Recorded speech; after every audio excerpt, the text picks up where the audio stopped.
Seja muito bem-vindo, meu aprovado, minha aprovada. E agora a gente vai para mais uma aula tranquila sobre o COAF, né? Nosso Conselho de Controle de Atividades Financeiras.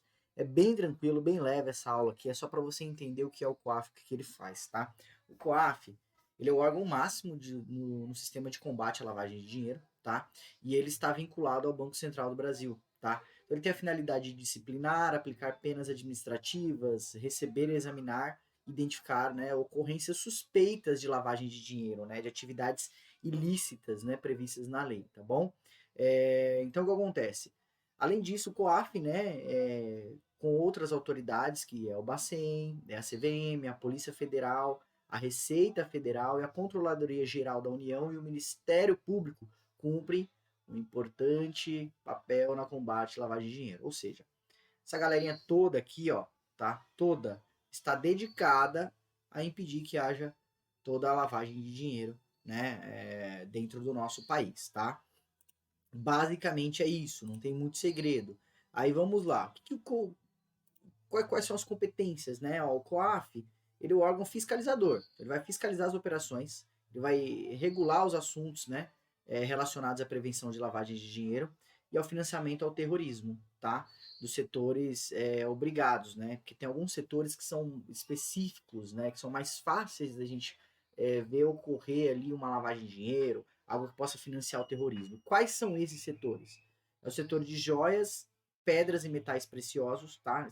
Que a gente pode utilizar como, por exemplo, tá? Aquele caso que ocorreu com o ex-governador do estado do Rio de Janeiro, né? O Sérgio Cabral, que foi preso utilizando, né, meios de lavar dinheiro como as joias para sua esposa, né, os metais preciosos, inclusive ela foi presa também, é um exemplo, tá bom?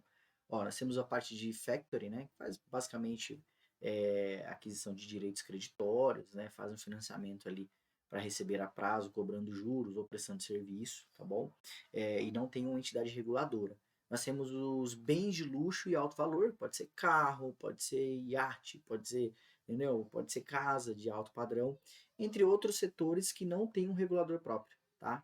E o que é um regulador próprio? Por exemplo, o sistema financeiro nacional, a gente tem as instituições financeiras que são reguladas pelo Banco Central.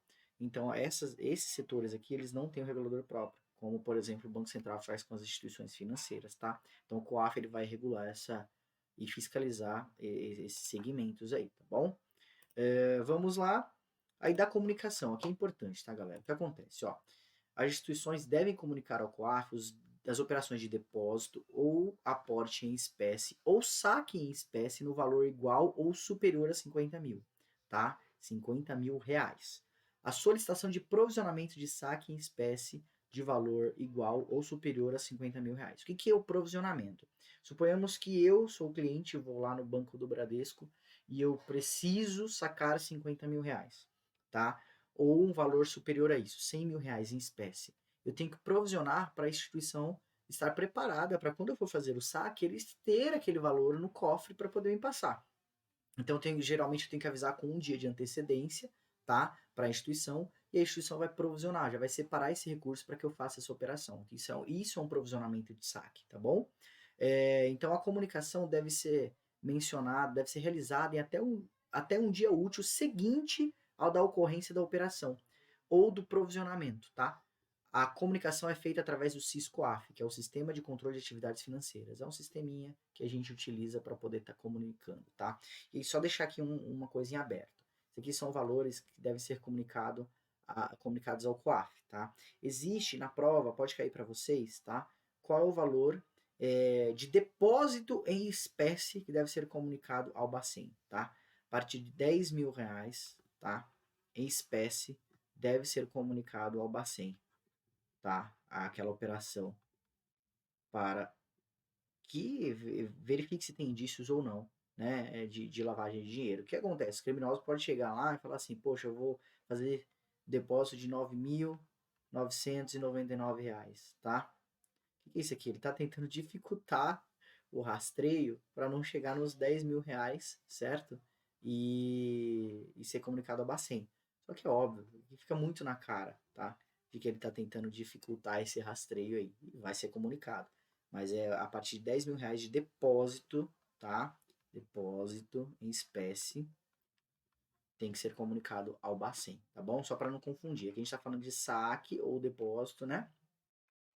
Só para ser comunicado ao COAF, já que a gente está falando de operações a serem comunicadas ao Bacen e que também podem se caracterizar como lavagem de dinheiro, tá bom? Vamos lá, aí isso aqui cai na prova, cara, isso aqui é importantíssimo, tá? A gente vai falar sobre o Conselho de Segurança das Nações Unidas, tá? Como medida para combater e evitar o financiamento e a expansão do terrorismo no mundo, o Conselho de Segurança das Nações Unidas constituiu uma resolução que possibilita o bloqueio de bens e valores dos condenados por terrorismo, tá? O que a prova vai te pedir? Por exemplo, tá? Suponhamos que veio uma notificação, certo? Do Conselho de Segurança das Nações Unidas para que haja um bloqueio de uma conta aqui no Brasil de alguém que está sendo investigado, tá? Ou que foi condenado. Quem deve realizar essa operação é a instituição brasileira que está recebendo esse recurso, é o Bradescão, o Itaúzão, por exemplo. A prova vai te pedir o seguinte: o que o banco deve fazer? Ele deve bloquear imediatamente a conta, certo? Como pediu o Conselho das Nações Unidas, tá? Ou ele deve comunicar primeiro o COAF, o Ministério Público e o Bacen.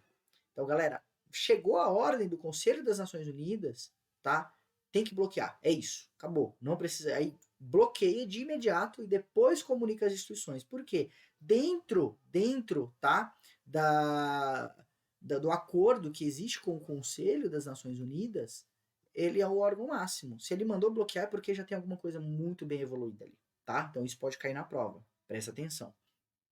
E aí nós temos o princípio do conheça o seu empregado, tá? Que aqui é bem tranquilo. Ele visa conhecer o contratado pela instituição financeira desde a contratação, tendo informações sobre o seu ciclo de vida e suas transações, tendo como objetivo identificar a origem dos recursos e avaliar se existe compatibilidade entre as movimentações financeiras e sua capacidade financeira.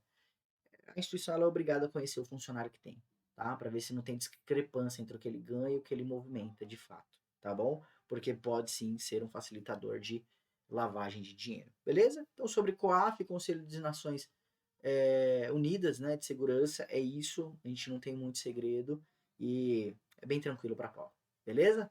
Valeu, galera. Vamos para a próxima.